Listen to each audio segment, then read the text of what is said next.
Number 1. One Saturday in 2008, I had the strangest encounter of my life. My cousin Anne and I were exploring the woods of Turner, Maine. My grandma always told me of the tree people she saw there as a child. I had never seen or heard them since I've lived in Maine, so I was very skeptical that they live. My iPod was stuffed in my pocket, and Anne was studying everything we passed. She believed all Grandma's stories. We came to an orange fence in the middle of the woods. The funny thing is, we own all this land. Mom and Dad would have heard about this. "Come on, let's jump over it," exclaimed Anne. She was overexcited. I sighed, but we made our way over the fence. As soon as we were over it, I felt like someone was following us. The hair on my back was standing up, and I didn't know why. I turned around to look back, but no one was there. Anne seemed fine, like she went here all the time. We were so far from that fence, my comfort zone. At one time, I was sure I saw two yellow-orange eyes, just like the color of the fence. Creepy. Suddenly, Anne yelped, "What the hell is that?" I turned and saw a skinny, slimy, brown creature staring at us. It had the same eyes that I'd seen earlier. It reminded me of a walking piece of bark. I was frozen. This thing made the hair on my head stand up. It made an awful scream that made my eardrums burst. I couldn't hear a thing for 5 minutes. The bark creature ran at such a speed that it was just a brown blur. Anne and I just stood there in shock. We made a beeline for the house. The next evening we went out again, but the orange-yellow fence was gone. The questions were ringing in my head. Had we really encountered the dwelling tree people? Where could that giant fence have gone? I knew I wasn't dreaming, because Anne remembers it too. I'll never venture that far into the woods again.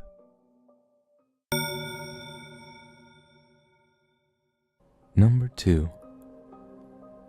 My strange story took place on the 26th of September, 2009. My church was on retreat in Indiana, in a forest. The place we stayed at was a small building in the center of the forest. We decided that evening to go out and play in the forest with the children, so we came up with a game to play. It was like police. The kids were the police, and we would pick an adult to be the hostage. So when we began the game, we had to find the adult hiding in the forest in the middle of the night. So we started going around the back of the building, and we spotted a tall figure. It had to be at least 6 feet tall. It was running toward the trees where there was a small open area with tall grass that goes up to your knees. It ran with its arms at its sides, but it stopped at the edge of the tall grass, as if to wait for us to get closer. We chased after it, thinking it was the adult. When we were finally a few yards away, it dove into the grass and started to crawl very fast, almost snake-like. We got weirded out, but stood there staring at it. When it got across the tall grass, it began to climb a tree. It looked somewhat like a deformed cat-like animal when it was climbing. Then a few moments later, a kid yelled, "I see him!" And it was pointing in an opposite direction. We saw a similar figure running a couple of yards away, so we chased it. But then it vanished behind a tree. Turns out, a few minutes later we found the adult hiding in the parking lot in front of the building the whole time. So we have no idea what we saw that night in that forest. And I can attest, at least 15 other kids saw the same thing that I saw. And I know I'm not crazy. Number 3. Do so-called hellhounds really exist? Where do they come from? And what would you do if you were being chased by one? It was about 4 or 5 years ago. I am 13 now. I lived in Modesto, California at the time. I moved away a year or so after this phenomenon. I remember it like it was yesterday. It was a dark and gloomy night. My mom had just told my 2 sisters and me to get the mail. The mailbox was 50 or so feet away from our 1-story house, but I didn't really mind it. My sisters and I walked to the mailbox with ease. We got the mail and started our walk back home. As we started back to our house, we heard faint growling noises. Maybe it was our stomachs, or one of our neighbor's dogs that heard our footsteps. We ignored it and kept on walking. We started hearing it louder and louder now. We all looked back, and what we saw behind us was terrifying. A pure black dog with gleaming red eyes, almost like a Rottweiler, but more demonic. We started walking faster, and that thing was right behind us. We started sprinting, and the dog did the same. It started barking at us as we ran in a full sprint in sheer terror. We got back to our house, and the porch light was on. We all turned back, and what we saw behind us was shocking. Nothing was there. The dog vanished as if it was never there. My sisters and I looked all around the street for a sign of the dog. He had vanished into thin air. I am not crazy, nor are my sisters. It was not a dream. I remember it vividly like it was yesterday. We all ran into the house panting. We told our mom about our encounter with this dog. She, of course, did not believe us. We never saw that thing ever again.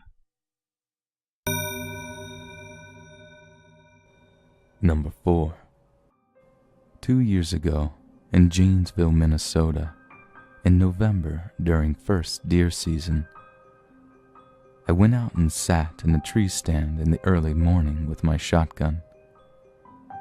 I had heard growling and large footsteps.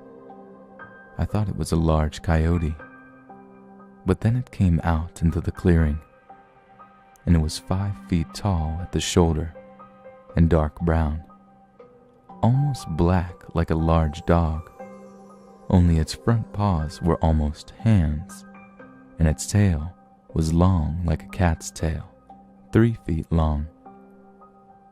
As it growled, I could see its teeth. They were almost the size of my small shotgun shells, 2.5 inches. I watched it come my way, and I realized that it was following my scent. I, being scared and not wanting to die, raised my gun and pushed the safety forward. When it clicked, the animal looked straight at me and started to go right towards the tree I was in. I shot 3 times. The first 2 hit a tree behind it, but the third hit it in the chest, as far as I could tell. All it did was stumble. then turn and run into thick brush nearby.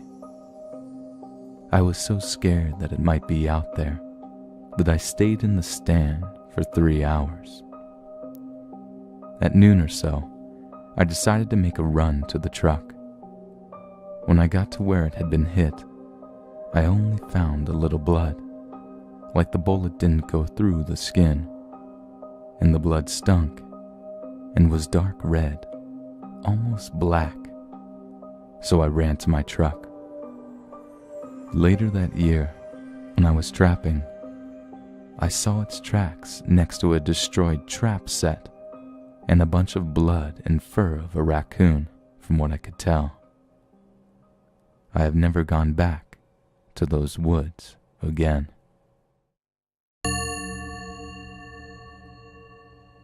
Number 5. This event happened when I was a boy in Scottsdale, Arizona. It would have been around 1990, in the summer, July or August. I woke up to hear my mom screaming.